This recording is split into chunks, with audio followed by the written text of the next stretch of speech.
Income tax on IPO listing gain. जी हाँ friend, अगर आप पहली बार आईपीओ के लिए अप्लाई कर रहे हो या आपने आईपीओ के लिए अप्लाई कर दिया है या आप पहली बार शेयर मार्केट में काम करना चाहते हो तो ये वीडियो आपके लिए है। मैं नीलेश उज्जैनकर, मैं आपको बताऊंगा कि इनकम टैक्स का रेट क्या है, टैक्स कैसे कैलकुलेट होता है, इनकम टैक्स कब भरना होता है और क्या लॉस का इनकम टैक्स रिटर्न भरना ज़रूरी है। हम डिस्कस करने वाले हैं कि आईपीओ के लिस्टिंग गेन पर कितना इनकम टैक्स लगता है। लेकिन वो डिस्कस करने से पहले हम ये समझ लेंगे कि शॉर्ट टर्म कैपिटल गेन्स क्या होता है। सबसे पहले हमें ये समझना होगा कि शॉर्ट टर्म कैपिटल गेन क्या होता है।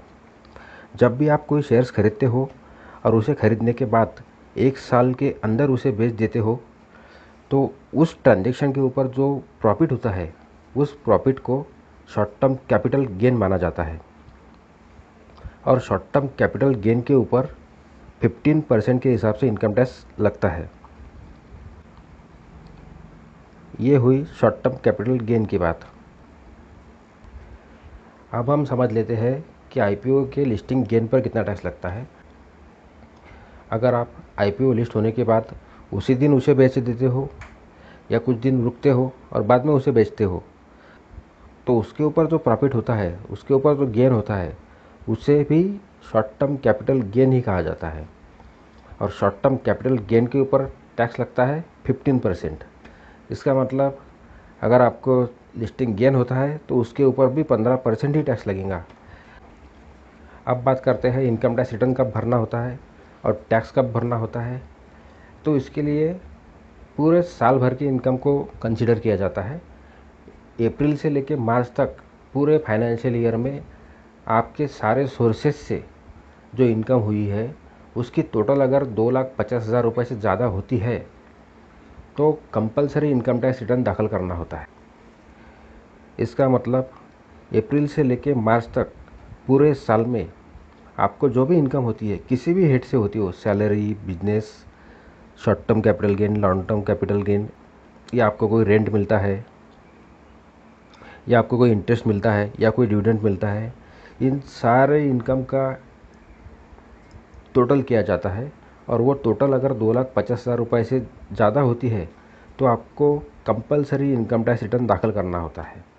अगर 2,50,000 से कम होता है तो इनकम टैक्स रिटर्न भरना कंपलसरी नहीं है। लेकिन इनकम टैक्स रिटर्न भरने के कुछ अलग ही फ़ायदे होते हैं। अब इनकम टैक्स रिटर्न कब भरना होता है?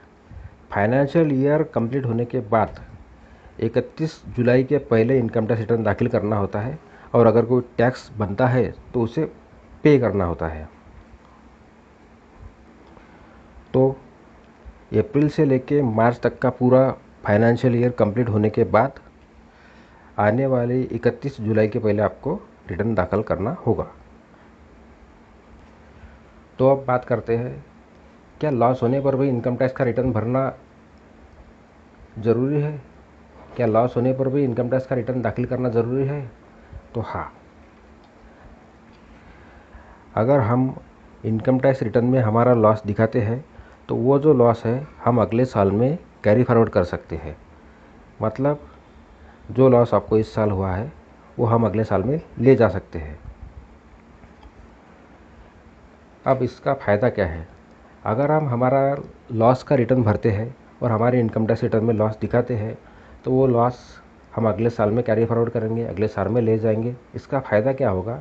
अगले साल में जब हमें शॉर्ट टर्म कैपिटल गेन, जब हमें शेयर्स से प्रॉफिट होगा तो उस प्रॉफिट में से जो हमने पिछले साल का लॉस कैरी फॉरवर्ड किया था वो हम इस साल के प्रॉफिट में से कम करेंगे, माइनस करेंगे और जो बचेगा सिर्फ उसी के ऊपर टैक्स भरेंगे।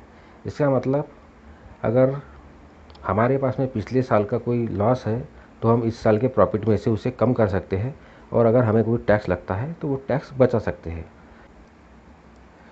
तो ये फ़ायदा है लॉस का रिटर्न भरने का।